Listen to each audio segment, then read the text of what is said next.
Bonjour à tous. Eh bien, je suis de retour depuis cet été. Il n'y a pas trop eu de vidéos. J'ai eu des petits soucis de santé, donc il fallait d'abord que je me reconstruise. Aujourd'hui, je vais me prêter au jeu. Oui, parce que c'est un jeu, hein. La vie est un jeu. Je vais me prêter au jeu, comme tout le monde, de regarder qu'est-ce qui nous attend pour 2025. Alors, je ne vais pas faire des prédictions, hein, ça, il y en a plein qui l'ont fait. Après, ce que je dis, si d'autres l'ont déjà dit, je vous assure, moi, j'ai regardé personne encore, hein, donc je sors de ma torpeur et je me dis, ah, ben tiens, et si j'essayais voir si je peux m'y remettre. Voilà. Euh, déjà, il y a quelque chose qui est annonciateur, ce sont les difficultés. Les difficultés que j'ai éprouvé et que dans mon entourage, beaucoup ont éprouvé aussi. Chacun à sa manière a certaines barrières à franchir, des changements à envisager. Et c'est assez étonnant parce que finalement tout le monde est dans la même sauce, hein. chacun, chacun à sa manière. Alors j'ai fait comme d'habitude. J'ai tiré une petite rune, une carte, donc une rune, je ne vous la montre pas encore, une rune. J'ai tiré une carte du tarot, de l'oracle de Mu. Ça fait tellement longtemps que j'ai oublié déjà, de l'oracle de Mu. Et l'oracle des dragons m'a donné deux cartes. Deux cartes qui sont complémentaires. Et ça a été long, hein, le tirage, pour qu'elles tombent, les cartes. Alors, on va commencer par la rune. La rune, il nous est sorti le cheval. Le cheval, il a plusieurs rôles chez les Vikings. C'est celui qui amène à la mort. Alors là, on ne va pas parler de mort, hein. On va parler de changement de vie, hein. Le changement de vie, c'est une petite mort quelque part. C'est aussi le cheval qui tire le soleil pour le faire tourner, pour qu'il puisse se lever et se coucher. C'est le cheval qui était utilisé par les chamans pour aller visiter les mondes inférieurs, les mondes sacrés. On les appelle un peu comme on veut, parce qu'inférieur, c'est plutôt, ça laisse une idée négative, alors que c'est pas du tout négatif. Le propre du cheval, c'est d'être impétueux et de laisser aller à l'instinct, à la réaction instinctive, directement liée à ce qu'il va ressentir dans un moment précis. Et le cheval aussi se dresse justement pour limiter ces sautes de réaction, ces sautes d'humeur qu'il peut avoir, hein. On dit quelle mouche t'a piqué, parce que quand une certaine mouche pique un cheval, il part en courant.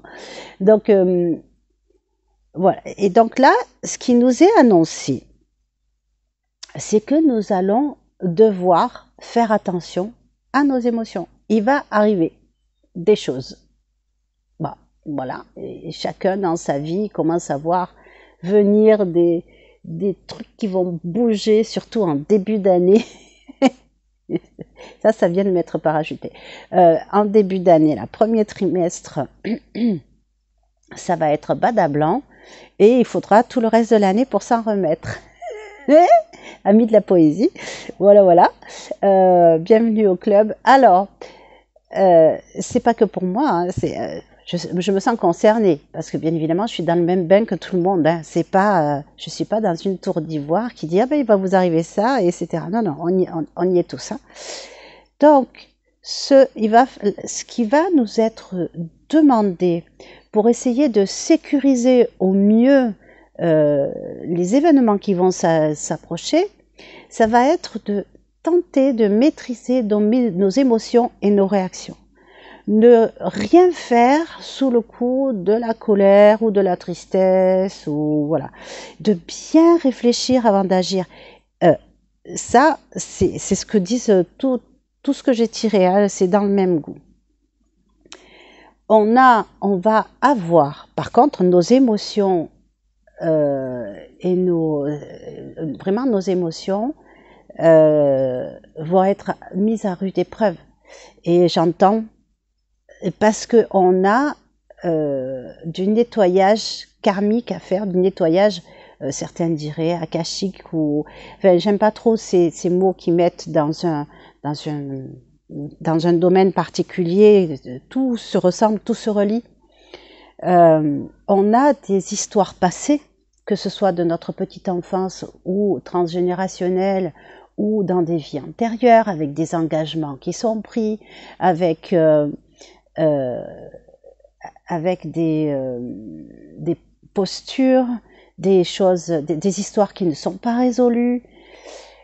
Eh bien, ces événements sont là pour nettoyer tout ça. C'est-à-dire que dans la mesure où on arrive à réfléchir posément sur l'événement qui arrive et se dire, il y a sûrement une solution qui est valable pour tout le monde et qui est acceptable pour tout le monde. Et au lieu de foncer tête baissée ou de partir en courant ou de ruer, envoyer les pieds partout, hein, on le voit bien le cheval là, eh bien peut-être qu'il est là, il faut peut-être prendre du recul, observer la scène et se dire, qu'est-ce que je peux faire pour que ça ne soit pas si terrible. Ça, c'est la première des choses. Et si on arrive à le faire de manière naturelle, eh bien, toutes ces histoires passées disparaîtront, parce qu'on les aura résolues en faisant face à la problématique de manière raisonnée et sensée. Et à ce moment-là, la difficulté n'existe plus, l'histoire est réglée. Donc, le cheval. Ensuite, l'oracle de Mu m'a offert la carte de la vigilance. Ah, ben ouais. La vigilance. Attention. Attention aux décisions qu'on prend. On peut être obnubilé par un objectif, par une décision qu'on a prise, des envies de réaliser quelque chose. Mais j'avais un niveau de vie, je tiens à tout prix à le conserver. Il va y avoir la conjoncture qui va faire baisser le niveau de vie de tout le monde. Ça, c'est pas moi qui l'annonce, hein, ce sont les économistes, hein, d'accord? Moi, j'y suis pour rien. Hein. Donc, je ne fais que répéter ce que disent les économistes. C'est même pas de la sorcellerie, c'est même pas de la voyance. Hein. C'est quoi que des fois les économistes, on se demande où ils tirent le nez d'information. Mais bon, ça c'est un autre chapitre. Donc, voilà, vigilance dans les décisions qu'on prend. Première vigilance, de chercher absolument, je prends maintenir le train de vie parce que c'est le caillou dans la chaussure de tout le monde actuellement. Au moins comme ça, voilà, chacun va se sentir concerné à sa manière. Donc, on veut maintenir son niveau de vie, eh bien, il va y avoir plusieurs postures. Il va y avoir la personne qui va économiser sur des choses, comme font certains, sur la nourriture, par exemple, pour pouvoir partir en voyage. Et donc, ils se mettent à mal manger, et donc après, ils sont malades, ils ne peuvent plus partir en voyage. Pour le coup, ils ont fait des économies.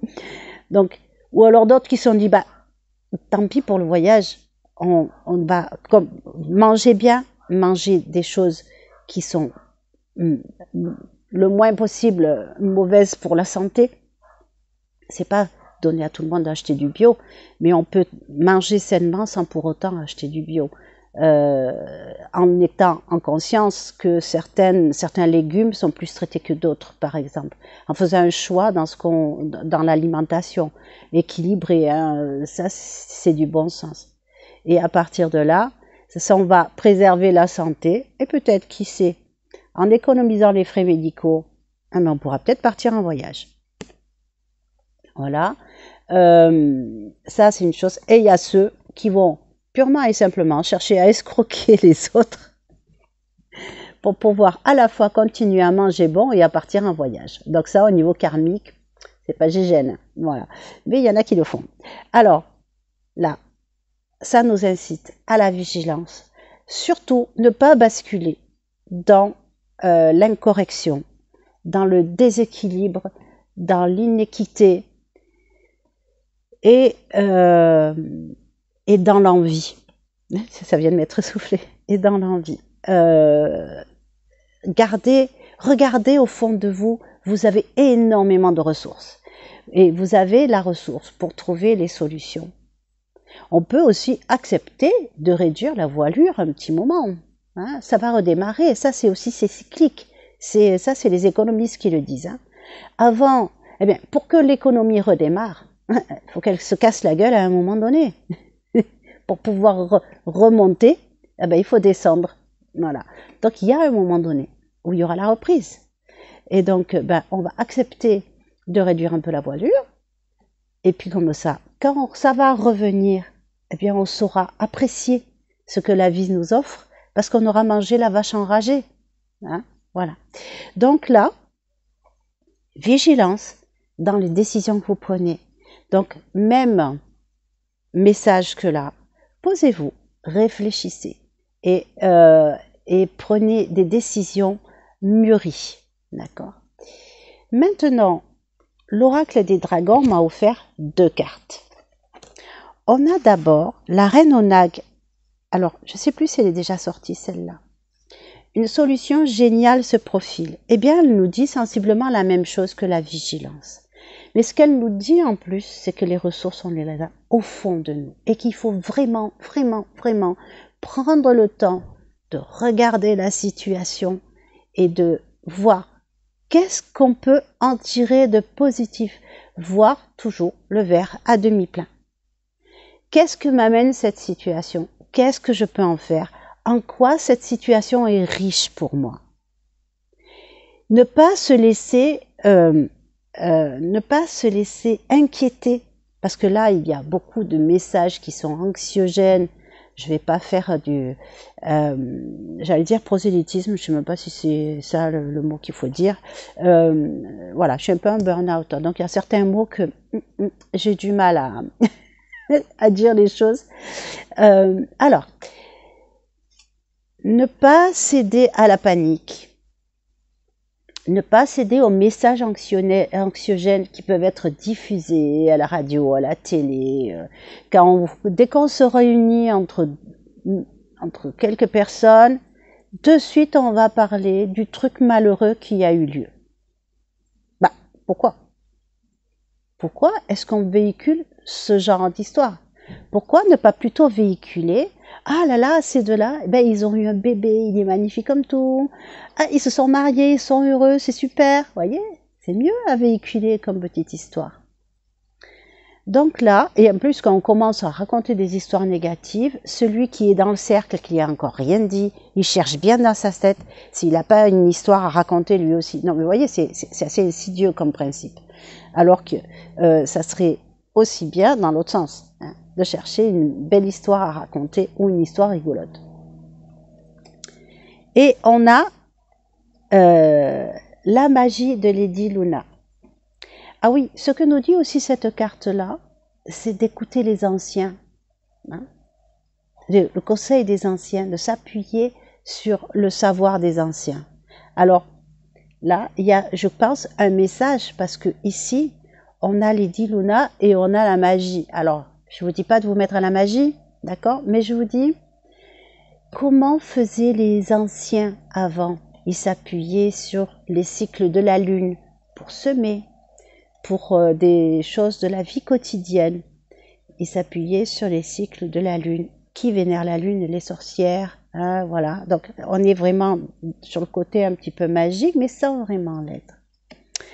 Je dirais qu'il faut, si vous le voulez, hein, moi je vous oblige en rien, inspirez-vous de ce que faisaient les anciens dans tel et tel cas de figure. Les anciens, ils étaient ici et maintenant. Ils se projetaient pas plus que ça.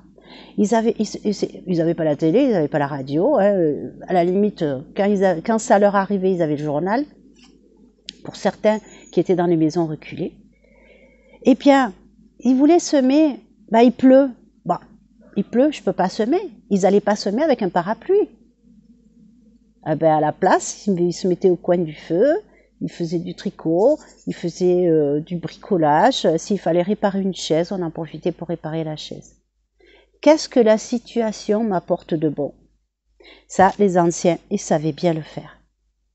Donc peut-être qu'il faut revenir à des méthodes ancestrales, de prendre la vie comme elle vient et de voir ce qu'elle peut nous apporter.